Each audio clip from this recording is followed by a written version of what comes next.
Um partido revolucionário deve defender um elemento direitista? Sim ou não? É correto? É legítimo? É revolucionário? Porque o pessoal gosta de insinuações. Vamos colocar todas as cartas na mesa e discutir abertamente. É correto, é revolucionário e mais, é da tradição do marxismo.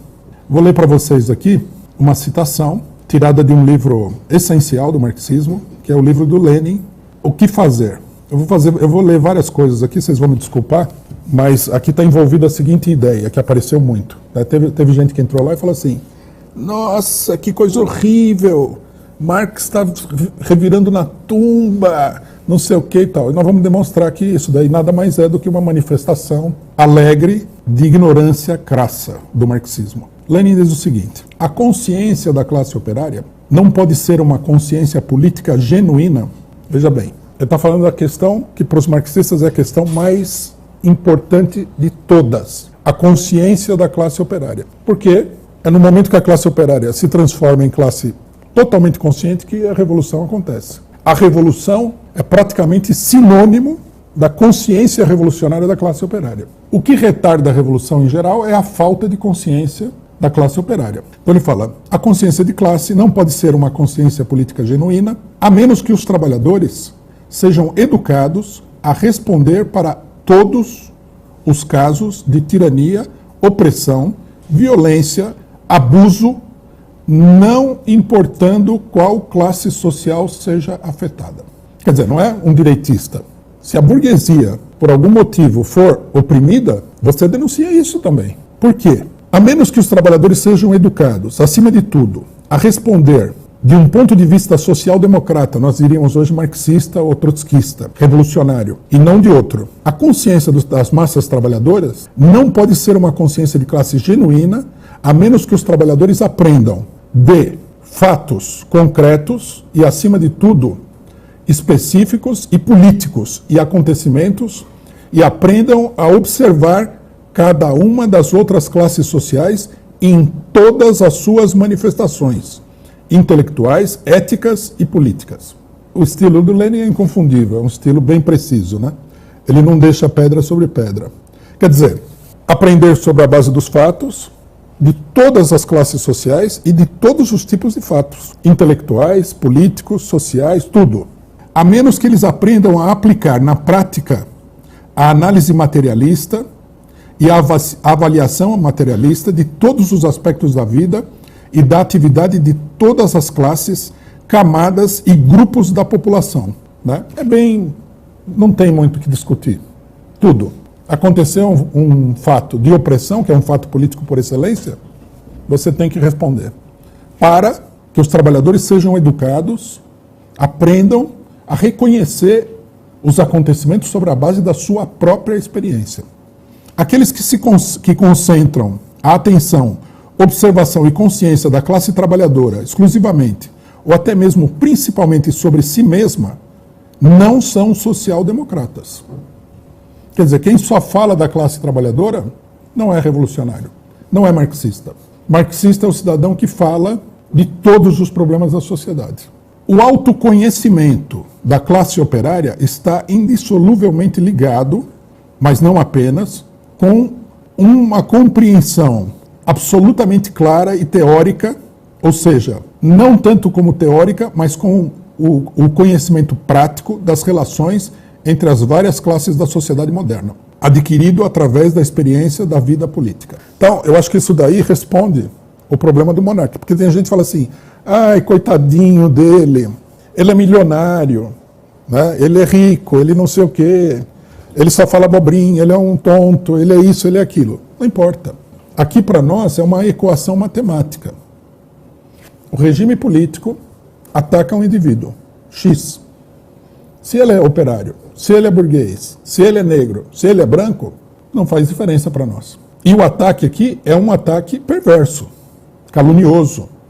E um ataque também contra uma das liberdades fundamentais que nós defendemos, que é a liberdade de expressão, a liberdade de consciência, de você pensar o que você quer sem ter ninguém do seu lado, girando você como se você fosse um bonequinho de corda. Então, para os ignorantes que falam, o PCO está defendendo o monarca, o PCO defenderia qualquer pessoa se isso fosse, como diz Lenin, uma manifestação que a classe operária tem que entender como uma manifestação repressiva, tirânica, uma manifestação de opressão. Aqueles que não pensam assim, podem pensar, ninguém é obrigado a pensar nada que a gente pense. Mas vamos deixar claro, se você não acha isso, vamos tirar Lenin do seu cardápio. Vamos tirar Marx, Engels, Stalin pode ficar, mas o resto tem que sair. Esse restaurante tem que falar, não, aqui, se você quiser Lenin, é aquele restaurante do lado lá, aqui não. Aqui nós temos Karl Popper, Stalin, Marx não está aqui. É importante esclarecer isso daí, porque o nível de confusão sobre a questão é muito grande. Quando nós defendemos, né, o monarca, nós não estamos defendendo simplesmente o monarca. Vou dizer até mais claramente, nós não estamos defendendo nem principalmente o monarca. Nós estamos defendendo o interesse geral da classe trabalhadora brasileira. Os trabalhadores têm que entender que STF é inimigo deles. Bom, nem vou falar dos Bolsonaro, do Aras, da imprensa. Todo mundo que for atacado por essa gente de forma antidemocrática, nós temos que defender e mostrar o que eles estão fazendo, para que a classe operária aprenda a ter uma visão política correta da sociedade.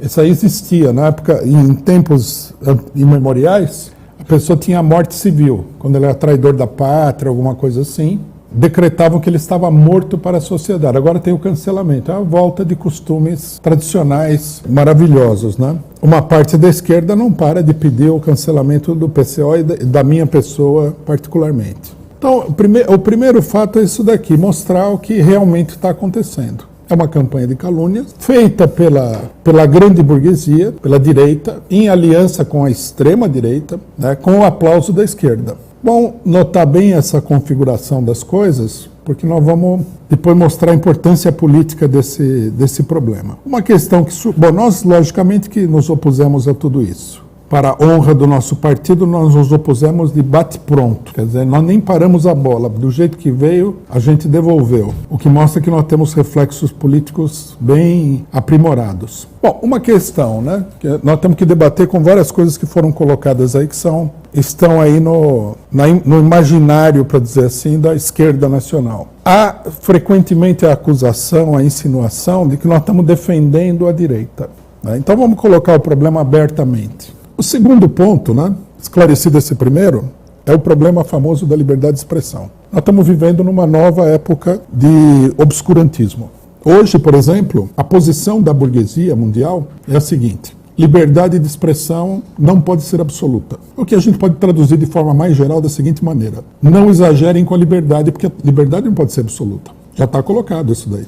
E essa teoria, que é essencialmente uma teoria antidemocrática, ela ganhou na esquerda uma quantidade enorme de defensores. É muito impressionante. Um monte de gente de esquerda vem falar: não, a liberdade de expressão não pode ser absoluta. Tem até a profundíssima colocação: mas e se uma pessoa gritar fogo no cinema? É uma cretinice isso. Porque a liberdade de expressão não diz respeito a ninguém gritar fogo, né?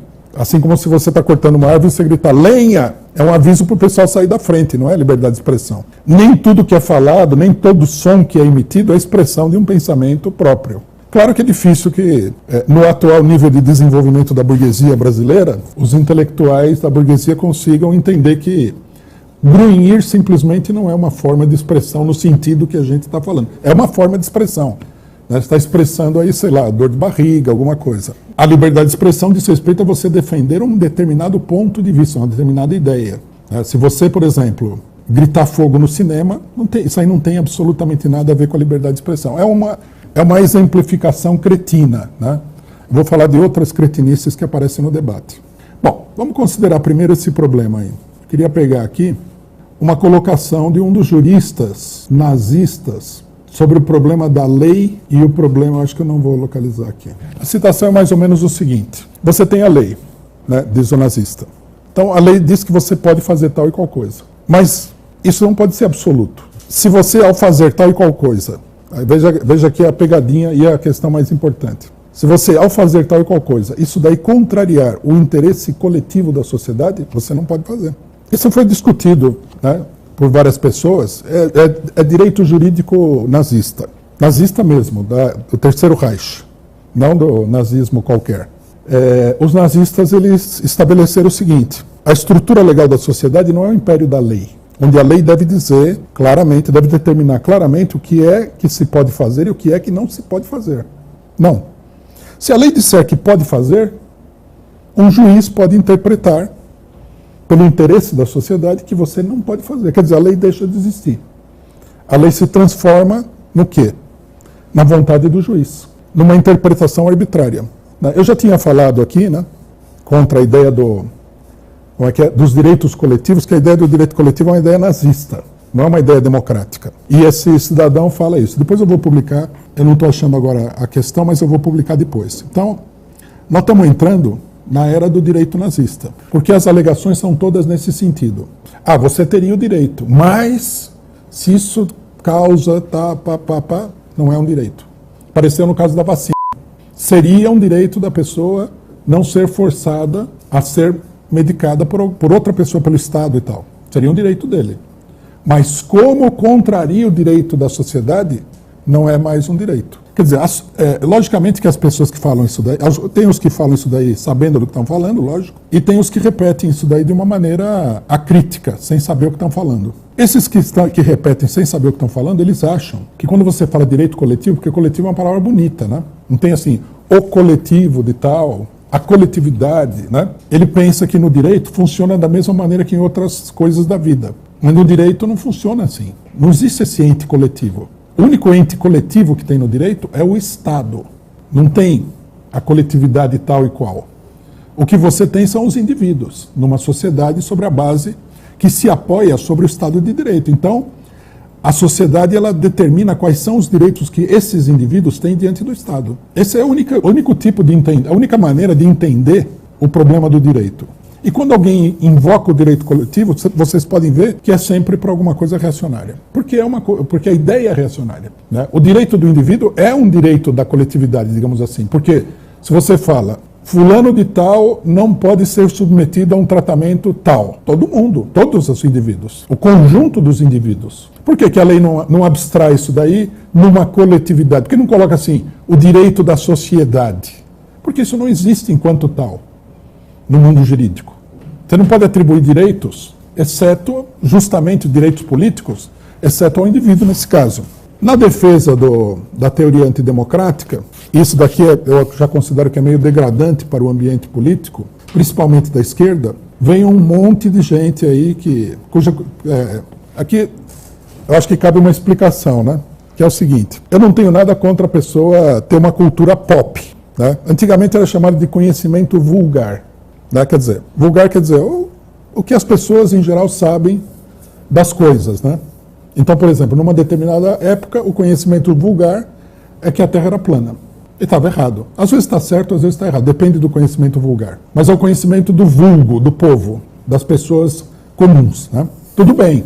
Hoje em dia, esse conhecimento vulgar, a gente chama eu chamo pelo menos, de cultura pop, em oposição à cultura efetivamente. O cidadão vê um filme e tira as suas conclusões daquele filme. Pode ser uma boa conclusão, mas muitas vezes é besteira, porque esses filmes primeiro não são grandes obras de arte, na sua esmagadora maioria. Não são feitos nem por pessoas muito esclarecidas. Então o cidadão ouve falar na internet de alguma coisa, ele já se apodera daquilo, é o conhecimento pop.